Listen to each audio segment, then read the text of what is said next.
Good evening and welcome back to your view. Thank you, Carmen, for the news there. Very jam-packed bulletin there. And the truth about Alexander is going to come out.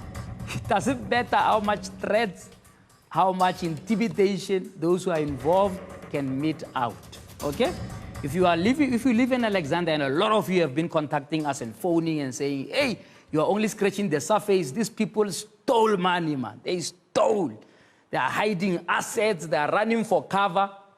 If you have that information, your Human Rights Commission will be resuming its hearings in Alexander on the 4th of June. Please, please, please approach them. Or those of you who have already sent us that information, will forward it to them so that those who stole money can be brought to book.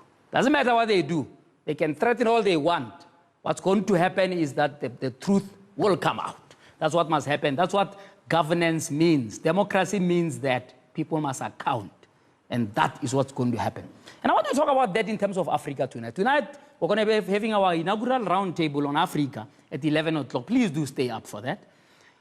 And one of the key things that worry me is the state of governance of Africa.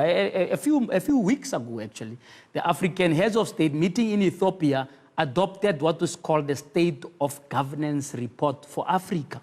And interestingly, they are saying that that state of governance means that it has improved. That in fact, in many, many countries, there is a respect for the rule of law. That people who steal money meant for development are brought to book increasingly. That people who abuse their own citizens, who put faith in them, are increasingly being afraid. The guilty becoming afraid because institutions both in those countries and elsewhere in the world are beginning to go after leaders who think they can get away with stealing money from the mouths of children.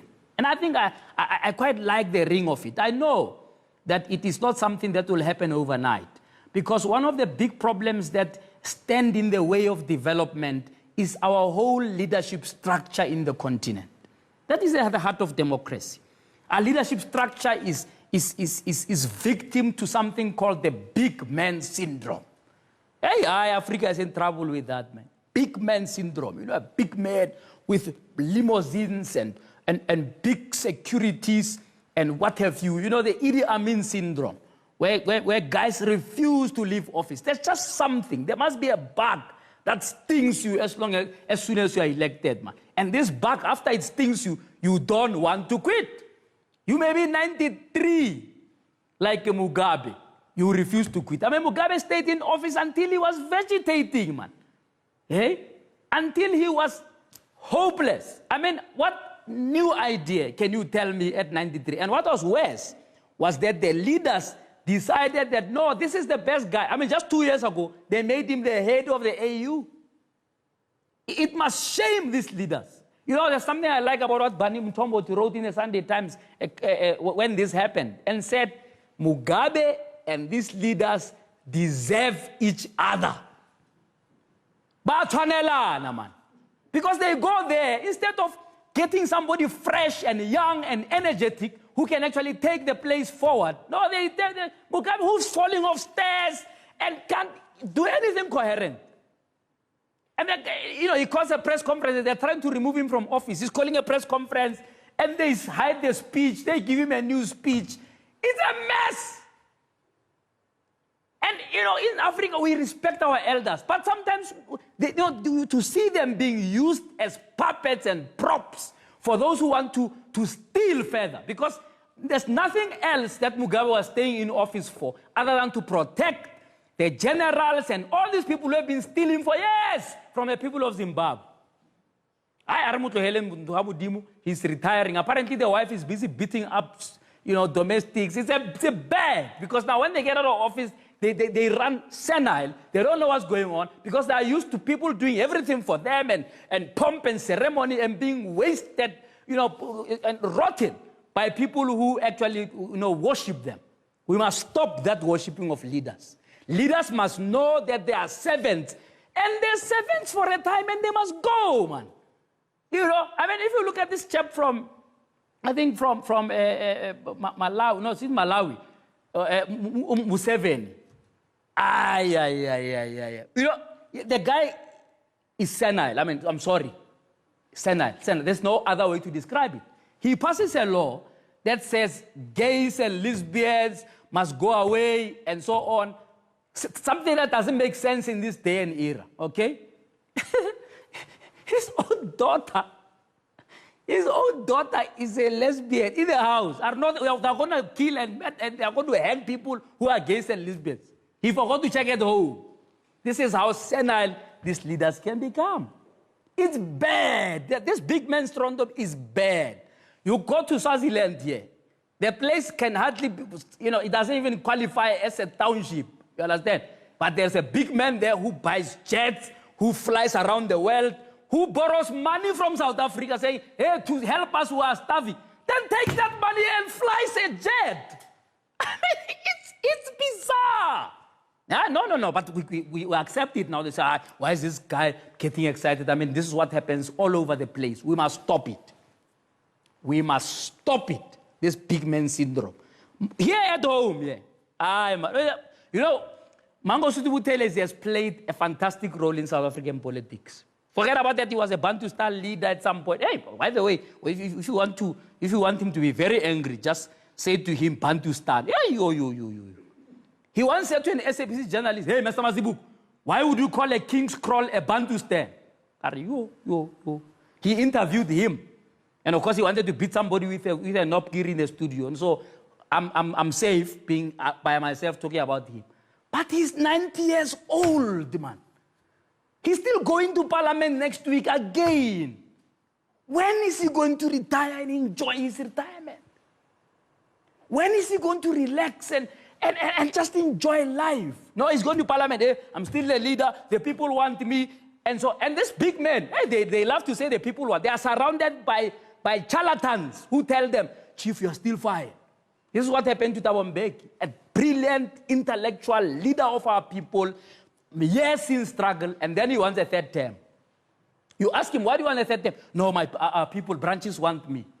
And he gives us Zuma to waste 10 years because he wouldn't have the vision to say, I don't want the third term, let me get somebody else to come in. No. He says, people around him says, hey, Chief, it's okay. It's all right, to go for a third term. Big man syndrome. Even this Zuma, he can see, in the Bible they say, the writing is on the wall, man. Where people are tired of you. ANC loses elections because of you. People are just fed up. He wants to stay in office. And then he calls an interview with a journalist who's busy there mumbling along the whole hour, listening to him saying, I don't know why they're chasing me, Whitey. Hi, Bayan Sugela, man. DNZ. You messed up the country. That's what you did. But around him, people around him, I'm sure say, Chief, you have introduced radical economic transformation. These people are just jealous and so on. Rubbish. We must stop with the big man syndrome. You must know when it's time to go, man. You must know when it's time to go. One of the things that when Zizi Kodwa, who was a brilliant spokesman of the ANC, said when he was quitting that post, he says, even a good dancer must exit the stage. I respected him for that. Even a good dancer must exit the stage. Don't wait for people to say, Agahambe. No. No, they want to go back to Parliament. I mean, Jeff Radebe, wonderful guy, sometimes very kind. But he wants to go to Parliament for the 6th time in a row. I don't understand. If you have not made an impact in 25 years, why do you think another 5 years is going to help us? Why don't you retire? Do something else. Why don't you just do something else? Big men, they want to continue in power. The general, a lot of time for the general. I have a lot of time. He's been a leader of the UDM for 20 years. 20. They even have a celebration of 20th anniversary. You ask him, general, he says, no, why don't you ask the Queen of England? You're not the Queen of England. When is the Queen of England then a standard? The Queen of England, the West now is a standard now. Big man syndrome. It's a crisis in Africa. And one hopes that when the new cabinet is a big discussion point now, and everybody is shuffling and people are lobbying left, right, and center. And unfortunately, you read my lips on this one. 70% of those people are going to be above 60 years old. It's going to be a retirement village. And no one is not saying, hey, wisdom. My friend Pulemavi tried to spin. It's unspinnable. You cannot have, when the whole world is moving to one direction of youngsters, President of France at 40, Obama there at 45, where now you go and take people who must retire. You're going to make them deputy president, you're going to make them ministers. Now, when the economy is growing at 0.001, you then get surprised. Because these people are working at that pace. You need youngsters to bring this economy out of the rut that it is in. You need young people who are energetic. Not people who are on deathbeds here, man. I mean, we had a leader here of the NFP. I mean, and God bless her. But she was only for 2 years. Leave here 2 years. Never sick leave you, man. Woman. Yeah, 2 years. A person should have resigned to say, let me go and take care of my health. She wants to carry on. She sends her daughter to read a speech at the rally. For my people, thank you very much. I'm recuperating. 2 years on leave. Big man, big woman syndrome. It's going to kill Africa. Anyway, I'm not the expert. I'll talk to the expert at 11 o'clock to tell me how on earth we're going to come out of this. And of course, the leaders of Africa, they go there to AU saying it's improving, it's all well. You know, we have, hey, heroes of our people. They spoil how we see them as heroes because of the things they do once they get power. I mean, look at Newzroom in Namibia. Newzroom, we used to swear by Newzroom, man. When we were in rallies, when we were youngsters at the university, so, hey, you must not come close to us. He gets into power. What does he do? He changes the constitution. The president must have a third term. What the hell?